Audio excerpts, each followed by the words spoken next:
Wir dürfen heute zum 4. Mal etwas über die verschiedenen Freundeskreise hören, oder besser gesagt über die verschiedenen Gemeinschaftskreise. Das erste Mal ist es um die 1:1 Freundschaften gegangen. Wie wertvoll die sind, wie wichtig die sind, um in die investieren. Beim zweiten Mal ist es ein bisschen um eine grössere Gemeinschaft gegangen, um Kleingruppen. Das dritte Mal um die Kirche, also um da, wo wir sind, um die Gemeinschaft. Und heute ist noch der äusserste Kreis, oder vielleicht die 2 äussersten Kreise dran, wo wir dürfen über die weltweite Gemeinde reden oder über alle Christen von dieser Welt. Und ich habe die verschiedenen Freundeskreise schon vor ein paar Jahren mal mitbekommen und habe mir dann da angefangen aufzuschreiben, die ersten 5 Freundschaften, so ein bisschen die engsten. Es hat mir geholfen, um so ein bisschen meine Prioritäten zu setzen. Dann habe ich die nächsten 15 auch noch aufgeschrieben. Die 1500 habe ich dann gefunden, die betreffen mich jetzt irgendwie gar nicht so fest. Und so mega Berührungspunkte mit ihnen habe ich ja gar nicht. Also das jetzt aufzuschreiben, wäre ja irgendwie ein bisschen unnötig. Und zum ehrlich sein, ist mir das am Anfang von dieser Serie ein bisschen ähnlich gegangen. Und ich dachte, der äusserste Kreis, die 1500, betrifft uns das denn wirklich? Und dann muss auch noch ich über das reden. Den äussersten Gemeinschaftskreis anschauen. Ich habe mich dann so ein bisschen mit diesen Gedanken in meine Arbeit gemacht. Und, kleiner Spoiler, ich habe eine mega Freude bekommen für den äussersten Kreis. Und ich habe auf einmal gemerkt, wie es mich eigentlich kann und auch soll betroffen machen. Und so predige ich heute auch sehr fest zu mir selber. Und darum wollen wir einen weiten Blick über unseren Tellerrand wagen. Und gerade zum Anfang herausfinden, wieso betrifft es uns dann. Damit ihr nicht alle von Anfang an schon abhängt, hole ich euch hier an Bord. Und wir wollen herausfinden, wieso betrifft uns der äusserste Kreis. Wieso reden wir über den? In der Bibel werden wir an verschiedenen Orten aufgefordert, zum Zeugen zu sein. Zeugen sein von Gottes Liebe, von seinem Tun, von dem, wer er ist. Und mehr als nur an einem Ort wird die Herausforderung an uns hergetragen. Und von dort inspiriert kommt natürlich auch unsere GVC-Vision, die Stadt auf dem Berg. Wir wollen leuchten, wir wollen das Licht sein, wir wollen sichtbar sein. Als Einzelperson, als Small Group, als Kirche, aber auch als die weltweite Gemeinschaft, als ganze Christenheit auf dieser Welt. Und das gehört zu einer von ganz vielen Arten, wie wir das Licht sein können. Als Liebe sind wir dazu berufen, Jesus auf dieser Welt zu repräsentieren und so eine Gemeinschaft zu sein von Zeugen. Eine Gemeinschaft, die ein Zeugnis ist. Als Liebe, als der Körper, sind alle Christen gemeint. Und wir haben einen Auftrag: Zeugen sein von Jesus. Wir dürfen die sichtbare Verkörperung von Jesus auf dieser Erde sein. Und darum soll es uns betroffen machen. Weil nicht nur wir da drin oder die Winterthurer Christen, sondern alle Christen den gleichen Auftrag haben. Römer 12, 4-5 steht: Unser Körper besteht aus vielen Teilen, die ganz unterschiedliche Aufgaben haben. Ebenso ist es mit uns Christen. Gemeinsam bilden wir alle den Leib von Christus. Und jeder Einzelne ist auf den anderen angewiesen. Und offenbar ist das an Paulus noch ein wichtiges Bild geworden. Er tut nämlich an verschiedensten Stellen über den Leib reden. Und er sagt, das Haupt, der Kopf von dem Leib, das ist Jesus. Er ist der so ein bisschen unsere Richtung angeben will. Und das Bild von dem Körper, das nehmen wir ja noch gerne für unsere eigene Kirche. Ich habe auch schon in der T-Church über das predigt und gesagt, hey, wir sind der Leib, wir verkörpern Jesus auf dieser Erde und jeder von uns hat eine andere Aufgabe, jeder von uns ist ein anderer Körperteil. Aber wenn wir den Bibelvers genau anschauen, dann hat der Paulus viel einen weiteren Blick, als das ich oder vielleicht wir haben. Der Paulus tut das nicht einfach an eine Gruppe richten oder nur an die Jünger, sondern er sagt, hey, wir alle Christen, wir bilden den Körper. Wir bilden den Leib. Aber was heisst das jetzt für unser Christsein, wenn wir unseren Blick ein bisschen auftun? Vielleicht bist du auch schon im Ausland in eine Kirche gegangen oder hast in deinen Ferien andere Christen kennengelernt von anderen Ländern. Wie hast du das erlebt? Wie war die Begegnung für dich? Ich habe jetzt gerade in diesen Sommerferien 2 verschiedene Kirchen in einem anderen Land anschauen. Und ich finde es immer etwas mega Spannendes. Bei der einen war es so ein richtiger Ansturm, man ist dort angefahren, die Leute sind angestanden, um in das Kirchengebäude reinzukommen. Und ich bin dort aus dem Taxi ausgestiegen und ich habe mich einfach gerade wohl gefühlt. Ich habe so gewusst, hey, die Leute, mit denen verbindet mich irgendetwas. Es war gerade so eine Einheit, oder vielleicht nicht gerade eine Einheit, mehr Sympathie herum. Ich habe mich mega wohl gefühlt. Und dann kommt man so in den Gottesdienst rein und es ist ein bisschen anders, als wir es kennen. Es ist oftmals ein bisschen lauter, als wir es kennen, ein bisschen wilder. Und der Pastor schlüpft in verschiedene Rollen. Zumal ist er auf der Bühne am Moderieren, nachher ist er wieder unten für irgendjemanden am Betten oder einen Eindruck am weitergeben. Dann kommt er wieder auf die Bühne und ist plötzlich der Leadsänger von der Worship Band und ist voll Gas am Mitsingen. Und dann ist er wieder am Predigen. Und wenn so der Übergang genau kommt, kommt man gar nicht so recht mit über. Es ist auf alle Fälle wild. Die Leute rufen Amen rein und ich wäre absolut überfordert mit dem. Mir ist das ein bisschen too much. Ich habe es gerne, wenn es geregelt ist. Wenn ich weiss, nach dem kommt das und dann kommt das. Jeder hat seine Rolle. Würden jetzt vielleicht die Leute zu uns in die Kirche kommen, würden sie finden, wir sind ein bisschen Langweiler. Und trotzdem, obwohl wir unsere Gottesdienste so anders machen, fühle ich mich wohl. Fühle ich mich wohl mit diesen Leuten. Aber ich nehme jetzt mal an, der Paulus hat nicht nur auf das Wohlgefühl auswählen, hat nicht gefunden, hey, ihr seid ein Lieb, um euch ein bisschen wohlfühlen, sondern der Lieb hat mehr zu bieten. Und die Bibel sagt viel darüber, wie wir Christen sollen miteinander umgehen sollen. Johannes 13, 24-25. Ich gebe euch jetzt ein neues Gebot. Liebt einander, so wie ich euch geliebt habe. So sollt ihr euch auch untereinander lieben. An eurer Liebe zueinander wird jeder erkennen, dass ihr meine Jünger seid. Und jetzt wird es ein bisschen schwieriger. Wir müssen uns nicht einfach nur ein bisschen wohlfühlen, uns nicht einfach nur ein bisschen akzeptieren, sondern, so wie wir Jesus kennen und lieben gelernt haben, er tut die Messlatte einmal mehr sehr, sehr hoch setzen. Liebet einander, so wie ich euch liebe. Und das ist nicht nur die Liebe zu meinen Small Group Kollegen, obwohl auch das schon schwierig sein kann, sondern die Liebe zu meinen anderen Mitchristen, sogar zu denen, die wir überhaupt nicht gut kennen, die auf der ganzen Welt verstreut sind. Wir haben gemeinsam einen Auftrag, einander zu lieben. Und das Ziel, damit wir Zeugen sein können. Und das macht doch unsere Gemeinschaft so unglaublich bedeutend, unglaublich wertvoll. Durch unser Miteinander können wir auf unseren Mittelpunkt hinweisen.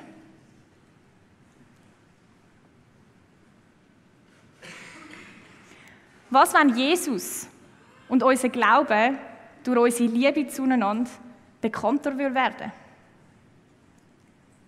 Greifbarer werden für andere? Könnten wir so eine Gemeinschaft von Zeugen werden?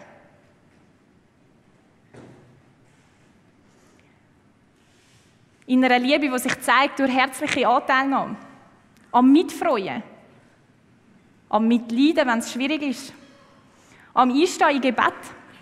Wir haben verschiedene Hilfswerke, die wir unterstützen als GVZ, zum Beispiel Bulgarien. Wie oft denken wir an sie? Wie oft beten wir für sie? Und ja, sie sind weit weg und gleichzeitig hätten wir ja dort sogar noch eine gewisse Verbindung. Wie fest interessiert es uns wirklich, was Gott dann dort tut? Und durch das könnten wir sogar ermutigt werden. Wir könnten ermutigt werden durch die Geschichten, die sie uns zu erzählen haben, was bei ihnen läuft. Wir könnten mitfeiern, Wir könnten mitbezeugen, was Gott tut auf der ganzen Welt. Wir können ermutigt werden durch die Verbreitung des Christentums in anderen Ländern.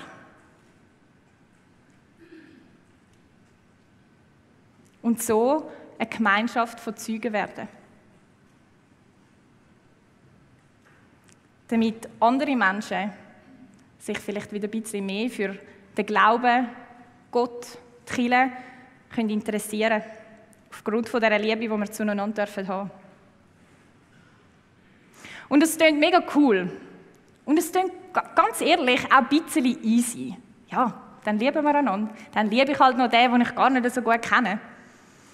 Aber wenn wir es dann mal so in die Praxis holen, dann ist es auf einmal wieder mega schwer. Im Epheser 4, 2-3 steht: Überhebt euch nicht über andere, seid freundlich und geduldig. Geht in Liebe aufeinander ein, setzt alles daran, dass die Einheit, wie sie der Geist Gottes schenkt, bestehen bleibt. Sein Friede verbindet euch miteinander. Überhebt euch nicht über andere. Wie oft mache ich das?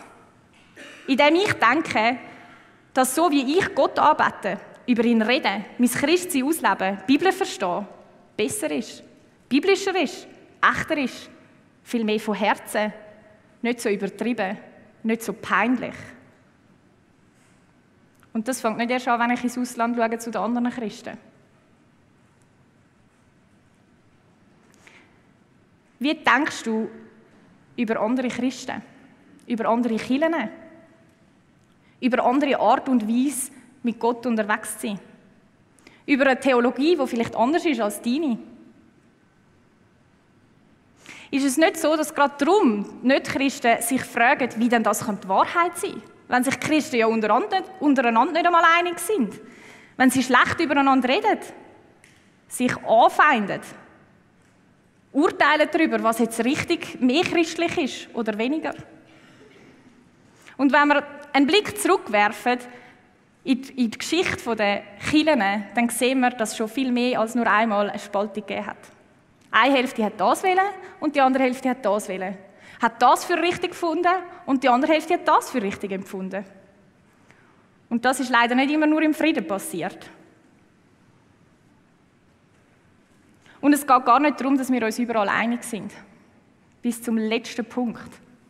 Ich darf in der Allianz dabei sein und dort treffen wir uns immer wieder mit verschiedenen Pastoren von Winterthur, ganz vielen verschiedenen Kirchen. Und wir sind aus einem Grund in unseren Kirchen, wir haben aus einem Grund verschiedene Kirchen und gleich haben wir es so gut miteinander. Wir können zusammen unsere Erfolge feiern. Feiern, was gerade gut läuft. Wir können aber auch mega ehrlich sein miteinander und sagen, hey, jetzt hat unsere Kirche gerade eine schwierige Zeit und wir beten miteinander. Und es ist so wertvoll, zu sehen, was in anderen Kirchen läuft, hier in Winterthur, und sich mitfreuen. Und gar nicht aus dem Grund, weil wir uns bis zum Schluss einig sind, aber weil wir wissen, dass wir uns im wichtigsten Punkt, Jesus Christus in der Mitte, einig sind. Und es kann uns helfen, im Zusammensein mit anderen Christen uns bewusst zu machen, dass wir das Wichtige gemeinsam haben. Und es scheint auch so, dass in der Bibel verschiedene Autoren die wichtigen Sachen von den vielleicht ein bisschen weniger wichtigeren Sachen betonen. Zum Beispiel, gerade anschliessend von dem Vers, den ich vorgelesen habe, Epheser 4, 4-6. Gott hat uns in seine Gemeinde berufen. Darum sind wir ein Leib und es ist ein Geist, der in uns wirkt. Uns erfüllt ein und dieselbe Hoffnung. Wir haben einen Herrn, einen Glaube und eine Taufe. Und wir haben einen Gott. Er ist unser Vater, der über allen steht, der durch alle und in allen wirkt.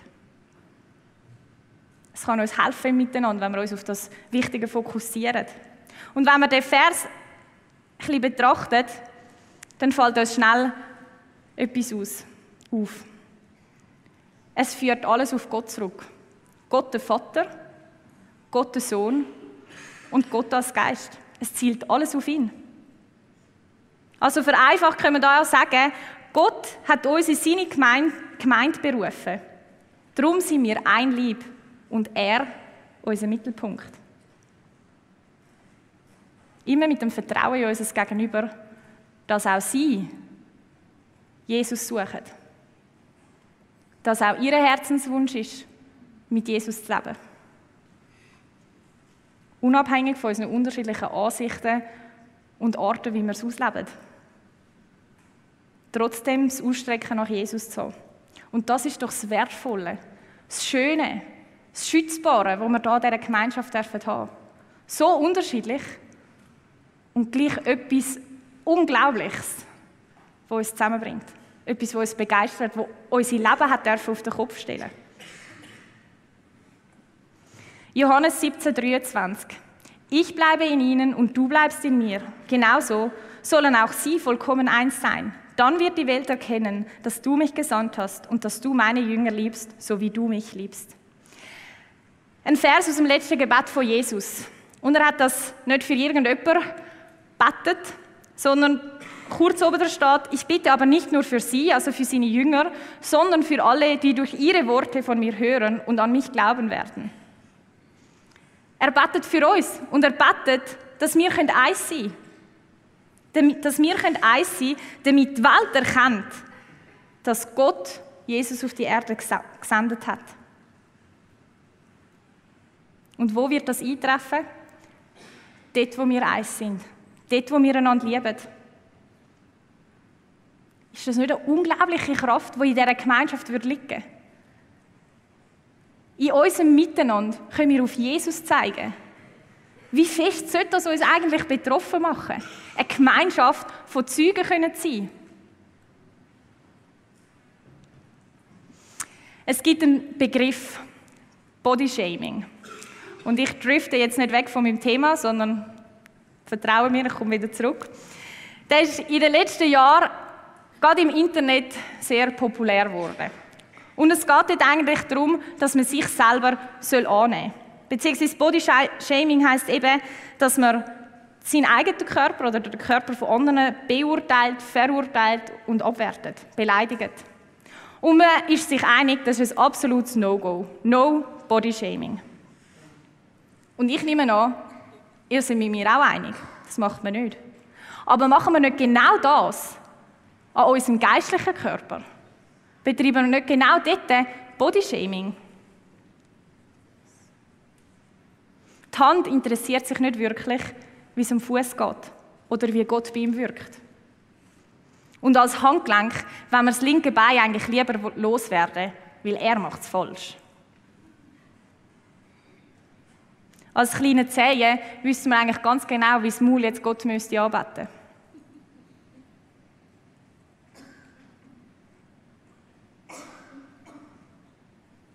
Schaffen wir es, uns in unseren Unterschiedlichkeiten anzunehmen, trotz unserer theologischen Differenzen? Unsere Biografie, also wie wir aufgewachsen sind, unsere Kultur, all das prägt unsere Theologie. Logisch ist mein Bibelverständnis anders als das aus einem anderen Land. Logisch weicht mein Bibelverständnis von dem von dir ab. Logisch haben wir eine andere Brille an, wenn wir die Bibel lesen. Aber alle haben das gleiche Ziel, wir wollen die Wahrheit finden. Welches ist jetzt richtig? Schaffen wir es, diese Differenzen zu überwinden und unseren Fokus auf unsere Mitte zu legen, die viel grösser ist als das, was uns trennt. Und eines Tages werden wir alle zusammen Gott anbeten. Und dort wird auch der dabei sein, wo du findest, der hat es falsch, lauwarm oder zu kitschig gemacht. Können wir jetzt schon Gott zusammen feiern? Das ist unsere Aufgabe als Lieb, Gott alle Ehre geben. Zeugen sein, eine Gemeinschaft von Zeugen, indem wir über unseren Tellerrand ausschauen, zusammen beten, die anderen lieben, immer mit dem Fokus darauf, was uns zusammenbringt, was uns eins macht.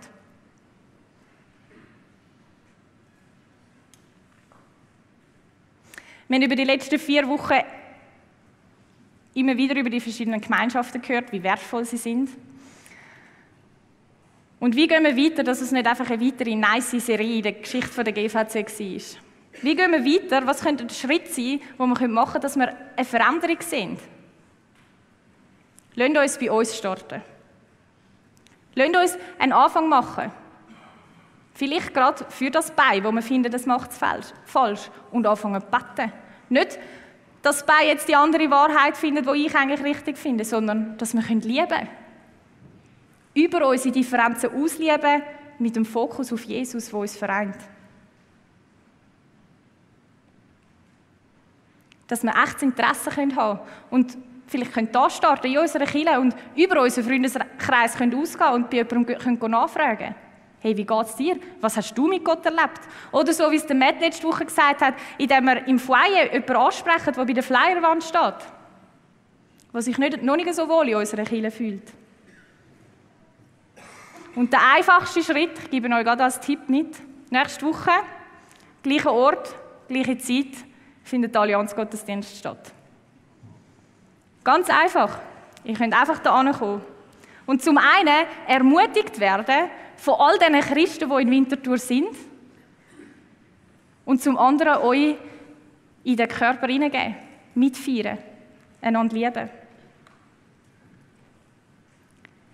Einander so lieben, wie Jesus uns liebt. Schwierig, oder?